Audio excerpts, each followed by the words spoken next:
Well, today I'm happy to welcome to the studio Frank Brown.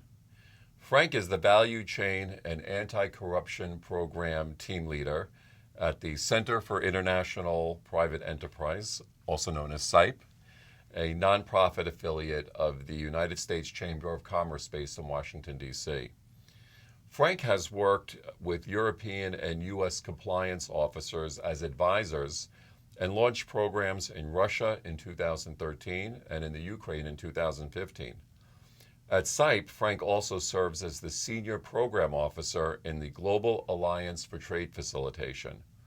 Prior to joining CIPE, Frank spent 15 years as a journalist, the last 11 of them based in Moscow, where he was the bureau chief for Newsweek magazine.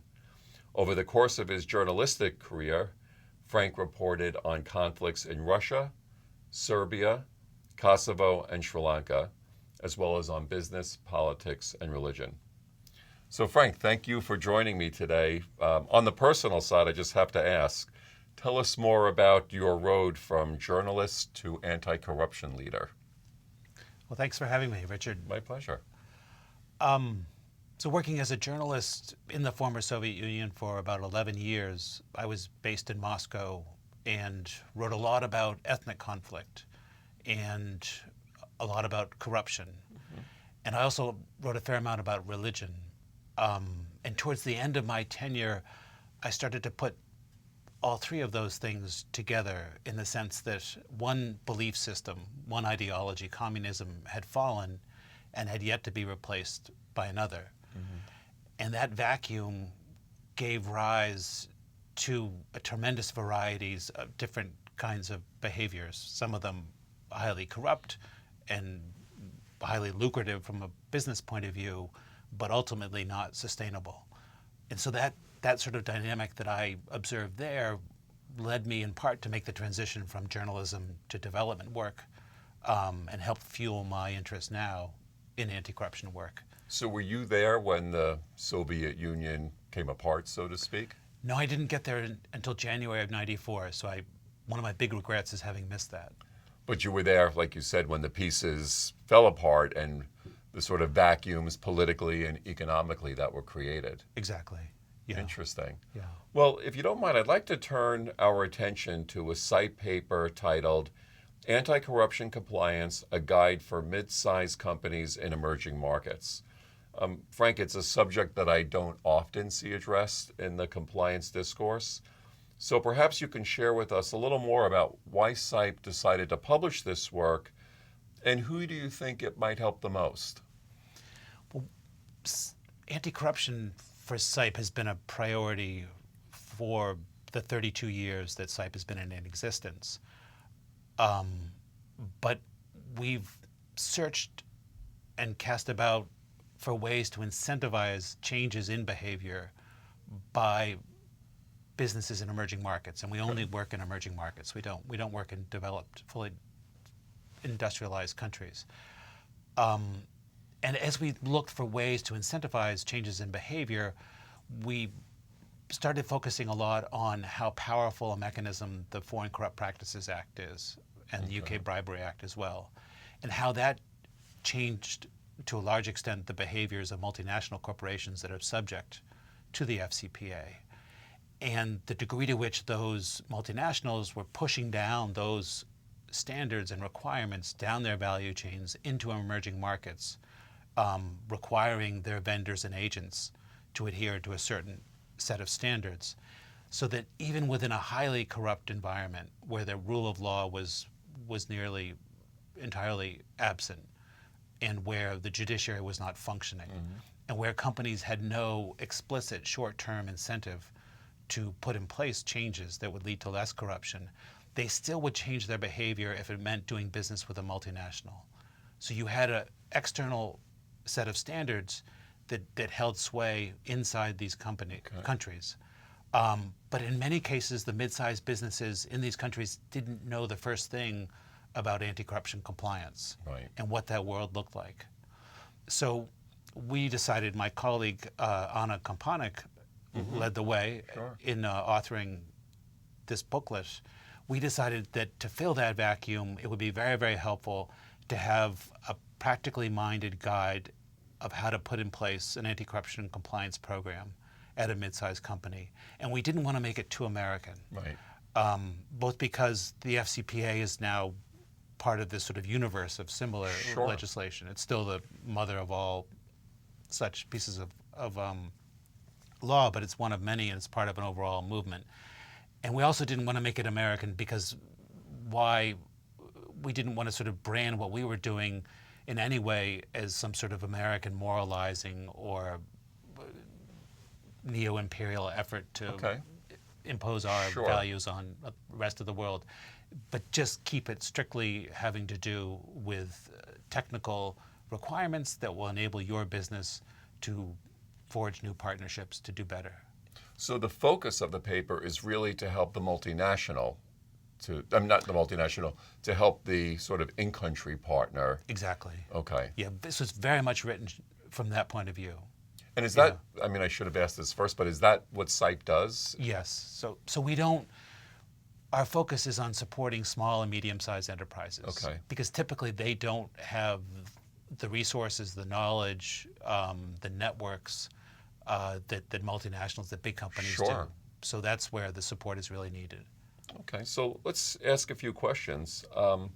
So let's start with that profile. A company that has limited resources, that doesn't have that balance sheet to bring in top shelf legal and due diligence practitioners, but who does want to go after these lucrative business opportunities in some of these frontier markets, emerging markets, whereas the paper states, quote, bribes are a widely accepted part of doing business, end quote.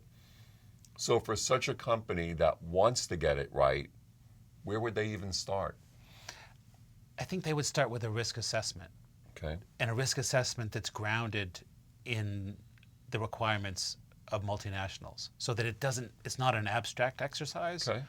but there's a sense that these are the requirements that multinationals demand, both internally and with their third parties, and getting a sense where the company itself would stack up, and whether that's based on economic sector, size of company, location of company, Okay. but to nail down the risk assessment piece. And the risk assessment in terms of where they're doing business and who they're doing business with? And who owns them, and how transparent that is, and the connections between the owners and government officials, the degree to which they're accountable to their owners. Okay, so without speaking commercially in terms of a particular company, how might that be done, and when's the best time to do it? I mean, do you think that if a firm is doing a robust risk assessment that they may end up saying, this is not a place we want to do business? I think so. So, I mean, really, I think what you're asking is, would a mid-sized firm in an emerging market look at its risk assessment and say, nah, we don't really want to put these measures in place because the status quo works just fine for us. Right. We're making lots of money. Why bother? And we encounter that sometimes. Okay. And the counter argument to that is, if you want to create a sustainable business, if you want to grow beyond a certain point, you're going to need to address these issues. Okay. And again, so we focus purely on the sort of carrot part of the equation, and don't talk too much about the stick, which is much of the conversation here in the U.S. is driven Sure. by penalties. But in fact, those penalties are a remote possibility when it comes to mid-sized enterprises in these emerging markets. Well, that's what you talked about in the paper, is I believe you said that getting companies on board, closing those gaps so that they do a risk assessment, so that they sort of stand up their own anti-bribery compliance, that's actually a selling point. So, I mean, I hear that. Have you seen examples of it? We have. So we've, and this is my biggest experience has been in Russia, and to some extent Ukraine. But we've seen instances of multinationals, and I can think of ABB, for example, Okay. the Swiss-based engineering Sure. firm, saying that they had this was 2 or 3 years ago. It's probably less now, given the economic crisis. But 6,000 vendors across Russia, and they said, given the choice between vendors, they would vastly prefer to work with somebody who has some sort of compliance program in place, and that could be very, very rudimentary. And it's something that ABB might work with a vendor to improve. Okay. But that's a concrete example of so in Region X, say in Western Siberia, a city of 1 million people, ABB has a robust business. They're looking at a choice of going with 2 or 3 vendors among 12. They would go with those who represent less risk. So presumably in country, there are intermediaries or agents that realize I've got a better chance of being a magnet, so to speak, to a large, successful multinational if I can demonstrate that not only will I sign, that I'm going to adhere to international anti-bribery standards, but that I'm willing to walk the walk and talk the talk and do what I need to do to stand up my resources to demonstrate that I'm taking it seriously.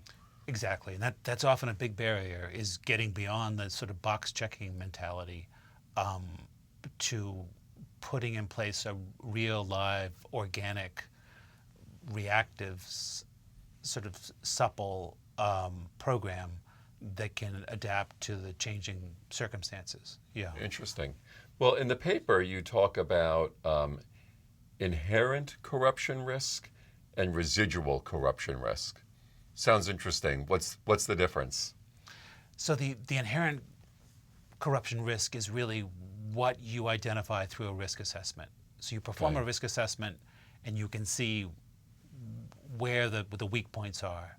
And a residual corruption risk is what's left over. So after you put in place your compliance program, after you've done your best to reduce the risks, you're still obviously left with some risk. And what exactly is that? And typically that involves bribe taking, because as we know, human nature allows for a certain amount of that. Yeah. So it's really a technical differentiation. So what are they supposed to do with what's left over? With the residual corruption risk, they perform spot checks and train and do everything you possibly can, but being aware that mistakes will happen, people will behave in certain ways, even if the incentives not to are quite strong, there's going to be some level of corruption. Right. Yeah. And having the places and the systems to understand where that risk is and to make sure that it's mitigated? Like, what's the next step?